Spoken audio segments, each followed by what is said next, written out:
Subscribe பண்ணாதவங்க subscribe பண்ணுங்க. அப்படியே பக்கத்துல இருக்க பெல் ஐகானையும் பிரஸ் பண்ணுங்க.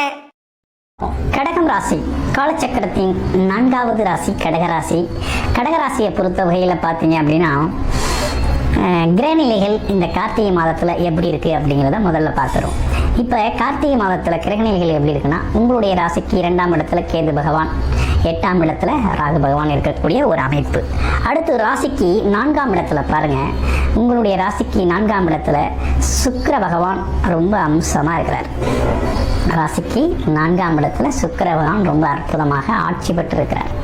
இப்போ ராசியிலேயே யார் இருக்கிறது அப்படின்னு பார்த்தோம்னா குரு பகவான் இருக்கிறார். குரு பகவான் ராசியிலே இருக்கிறார்.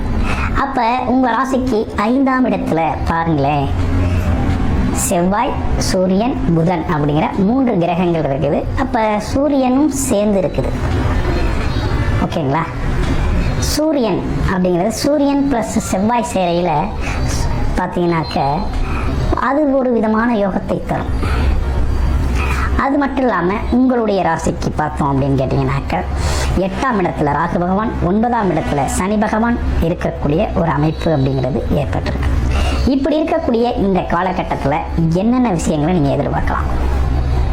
கடகராசியை பொறுத்த வகையில் இடம், வீடு, பூமி அப்படிங்கிற ஒரு விஷயமெல்லாம் அமைஞ்சிருச்சு.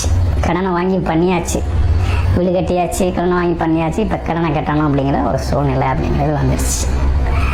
ஆமாம், குரு ஒரு பக்கம் என்ன பண்ணிட்டாரு, சுப விரைய செலவுகளை நிறைய கொடுத்துட்டாரு. இடம் வாங்க சொல்லிட்டாரு, வீடு கட்ட சொல்லிட்டாரு, வண்டி வாகனங்களை வாங்க சொல்லிட்டாரு, அடுத்து சுப விசேஷங்களை வீட்டில் நடத்த வச்சுட்டாரு. இப்படின்னு பல்வேறு விஷயங்கள், ஒரே செலவுகள், விரைய செலவுகளை நிறைய கொண்டு வந்தாலும் அது சுப செலவுகளாக கொண்டு வந்துட்டார். ஆனால் செஞ்ச செலவுகள் சார்ந்த விஷயங்கள் இப்போ அதை சரி செய்யணும் அப்படிங்கிற ஒரு அமைப்பு வந்துருச்சு. அதே காலகட்டத்தில் உங்கள் ராசியிலேயே குரு பகவான் உங்களுக்கு வந்துட்டார். உங்கள் ராசியில் குரு பகவான் என்ன பெறுவார்? உச்ச பலம் பெறுவார். உச்ச பலம் பெறுவார். அப்போ உங்களுடைய ராசியிலேயே அவர் உச்ச பலம் பெறுறார். அவர் உங்கள் ராசிக்கு பாக்கியாதிபதியாக இருக்கிறார். எப்படி? பாக்யாதிபதியாக இருக்கிறார். அப்போ பாக்யாதிபதி ராசியிலே உச்சம் பெறையில் கண்டிப்பாக மதிப்பு, மரியாதை, சமூக அந்தஸ்து, கொடுத்த பணம் திரும்பி வர்றது அப்படின்னு பல்வேறு விஷயங்கள் நடக்க ஆரம்பிக்கும். ஒரு பெருமணம் சம்பந்தப்பட்ட விஷயத்தை டீல் பண்ணுவீங்க.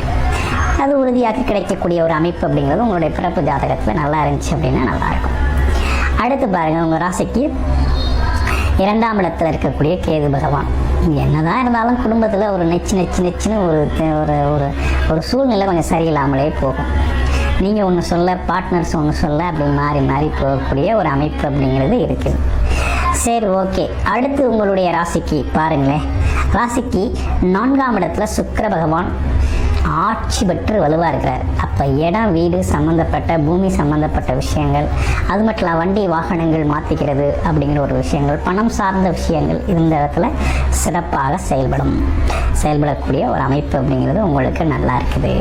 ஏன்னா அவர் உங்களுடைய ராசிக்கு லாபாதிபதியாக இருக்கிறாரு. அப்போ இடம், வீடு, பூமி மூலமாக உங்களுக்கு லாபங்கள் சேரும், வருமானம் சேரும். அல்ல அது சார்ந்த விஷயத்தை முதலீடு பண்ணி வாங்கக்கூடிய ஒரு அமைப்பை கொடுப்பாரு.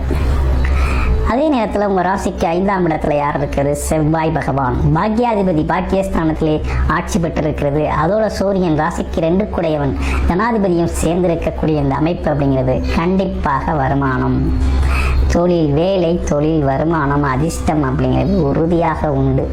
கடகராசி கார்த்திகை மாதம் ஒரு அற்புதமான மாதமாக அமைஞ்சிருக்குது. அதில் எந்த மாற்றமும் இல்லை, ரொம்ப அற்புதமாக இருக்குது. அதிர்ஷ்டம் காத்து வீசுது. குழந்தைகளால் உங்களுக்கு லாபம். வெளிநாட்டில், வெளியூரில் இருக்கக்கூடிய குழந்தைகள் வருமானம், பணம் சார்ந்த விஷயங்களை உங்களுக்கு அனுப்புறது, கொடுக்கறது அப்படிங்கிற ஒரு விஷயம்லாம் ரொம்ப நல்லாயிருக்கும். உங்களுக்கும் உங்கள் குழந்தைகளுக்குமான உறவு முறைகள் ரொம்ப சூப்பராக இருக்கும். அடுத்து அரசு காரியங்கள் ரொம்ப அற்புதமாக நினச்ச மாதிரி நடக்கும். ஆமாம், அது மட்டும் இல்லாமல் இந்த காலகட்டத்தில் அரசு வேலை சார்ந்து முயற்சி செய்யக்கூடிய கடகராசி நண்பர்களுக்கு திசாபுத்தி அமைப்பு, ஜாதக அமைப்பு நல்லா இருக்குது அப்படின்னா, பிறப்பு ஜாதகம் நல்லா இருக்குது அப்படின்னா உறுதியாக வேலை கிடைக்கும் அப்படிங்கிற நல்ல அமைப்பு உருவாயிருக்கு. இதுலேயும் குறிப்பாக இடம், வீடு, பூமி வாங்குறது அப்படிங்கிறதுக்கு மிக சரியான காலகட்டம் இது. அடுத்து பாருங்கள், ராசிக்கு 8ஆம் இடத்துல ராகு இருக்கிறார். 8ஆம் இடத்துல ராகு இருக்கிறது என்ன? 2-8 ராகு இருந்தால் என்ன நடக்கும் அப்படின்னா 2 விஷயம் நடக்கும். வண்டி வாகனம் சார்ந்த விஷயங்களில் கொஞ்சம் கவனமாக போகணும். வெளிநாடு வெளியூர் தாராளமாக போகலாம், ரொம்ப அது ஒரு நட்பாக செயல்படும். அடுத்து குடும்பம் சார்ந்த விஷயங்களில் கொஞ்சம் விட்டு கொடுத்து போகணும். அதீத கோபம் அதீத விஷயங்களை நீங்கள் வெளிக்காட்டக்கூடாது. ஏன்னா கடகராசியை பொறுத்தவரை அன்பு செலுத்துறது தான் மிக அற்புதமான ஆட்கள். ஆமாம், உங்களுக்கு சண்டை போடுறது அப்படிங்கிறது வராது. அதனால் நீங்கள் அதை பற்றி யோசிக்க வேணாம், உங்களுக்கு நல்லா விட்டு கொடுத்து போயிடுவீங்க. இருந்தாலும் கொஞ்சம் மென்டலி மைண்ட் ப்ரெஷர் இருக்கும், மென்டலி ஒரு டிஸ்டர்பன்ஸ் வரும். அதை வழிபாட்டு முறைகள் மூலமாக கோவில் ஆலயங்கள் செல்வது மூலமாக கொஞ்சம் மாற்றி அமைச்சிக்கிறது அப்படிங்கிறது ரொம்ப நல்லது. அடுத்து பாருங்கள், ராசிக்கு 9ஆம் இடத்துல சனி பகவான். 8ல் இருந்த சனி 9க்கு மாறிட்டார், ரொம்ப காலாச்சு மாறி. ஆனால் இருந்தாலும் வக்ரம் பெற்றிருக்கிறாரே அப்படின்னு சொல்லையில் கொஞ்சம் அப்பாவோட உடல் ஆரோக்கியம் சார்ந்த விஷயத்தில் கொஞ்சம் கூடுதல் கவனம் எடுத்துக்கணும். அப்புறம் என்ன, வெளிநாடு வெளியூர் பயணங்கள் சார்ந்த விஷயத்தில் வேலை தொழிலுக்காக போகிறவங்க தாராளமாக போகலாம். நல்ல முன்னேற்றம் அப்படிங்கிறது ஏற்படக்கூடிய காலகட்டமாக அந்த காலகட்டம் இருக்குது. கொஞ்சம் பூர்வீகம் சார்ந்த விஷயங்கள் கொஞ்சம் செழிப்பமாக இருக்குது. ஏன்னா குருவின் பார்வை அப்படிங்கிறது ரொம்ப நல்லா இருக்குது, அதனால் நல்லாயிருக்கும். அதே போல் கணவன் மனைவி ஒற்றுமை அப்படிங்கிறது இப்போ கொஞ்சம் பலப்படும். இவ்வளவு நாளாக காரசாரமாக இருந்தாலும் இனிமேல் கொஞ்சம் ஒத்துமையாக இருக்கக்கூடிய வாய்ப்புகள் அப்படிங்கிறது ரொம்ப நல்லா இருக்குது. அதே நேரத்தில் சீனியர் சிட்டிசன்ஸ் இடம் வீடு பூமி எதுவும் வாங்கலாமா, கொடுக்கலாமா, இல்லை தொழில் முதலீடு செய்யலாமா அப்படின்னா தாராளமாக செய்யலாம். உங்களுடைய பிறப்பு ஜாதகத்தின் திசாபுத்தி நிலையை அறிந்து செய்யுங்க. நன்றி, வணக்கம். மேலும் தகவலுக்கு எங்கள் சேனலை மறக்காமல் சப்ஸ்கிரைப் பண்ணுங்கள். நன்றி.